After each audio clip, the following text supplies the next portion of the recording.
Yo mga idol, kamusta? Sports Talk PH nga pala. Ang banat ni Tapales, pag-usapan natin yan mga idol. Ngunit bago ang lahat ay huwag kakalimutang mag-subscribe at i-click ang notification bell button for more sports talk. So trending nga po ngayon sa Philippine Boxing ang inilabas na video ng ating pambato na si current Unified IBF and WBA Super Bantamweight World Champion Marlon Tapales, kung saan tila pinagtitripan nito ang kanyang makakalaban sa December 26 na si WBC and WBO Super Bantamweight World Champion Japanese Monster Naoya Inoue. Working on December, Naoya Inoue. Let's go fight! Ha ha ha ha ha! I'm waiting! Let's go! I'm waiting! Naoya Inoue! Dahil dito ay nagkaroon ng halo-halong reaksyon ng mga fans, kung saan may mga natuwa naman sa pag-aangas ni Tapales, habang ang mga tagahanga naman ang isa pa nating pambato na si former 3 Division World Champion General Casimero ay inatake at binatiko si Tapales. At dahil nga po sa mga bumatikos kay Tapales, kaya naman hindi na din ito nakapagpigil pa at napakomment na din sa mismong post niya. Banat nito na pag iba daw ang nag-angas ay okay lang, pero pag siya daw hindi. Dahil dyan ay bagamat walang binanggit na pangalan si Tapales, ay mabilis na isip ng mga fans na posibleng si Casimero umano ang tinutukoy niya dito.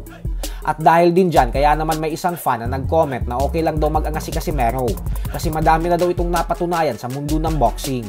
Habang si Tapales naman umano ay sa huling laban nito ay bagamat natalo nito ang kampyon, pero split decision lang daw.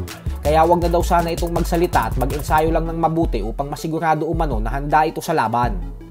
Kaya naman agad ding sumagot si Tapales sa comment ng fan at sinabing isa huling laban daw ba ni Cuadro Alas ay ano daw ba ang nangyari, with matching emoji na tumatawa. Ganun pa man mga idol ay sana kahit anong mangyari pag Pinoy ang lumalaban ay suportahan po natin silang lahat kasi hindi po talaga madali ang pagboboxing. Bukod dyan ay bandera ng ating bansang Pilipinas ang dinadala nila sa tuwing sumasampa sila sa ibabaw ng lona.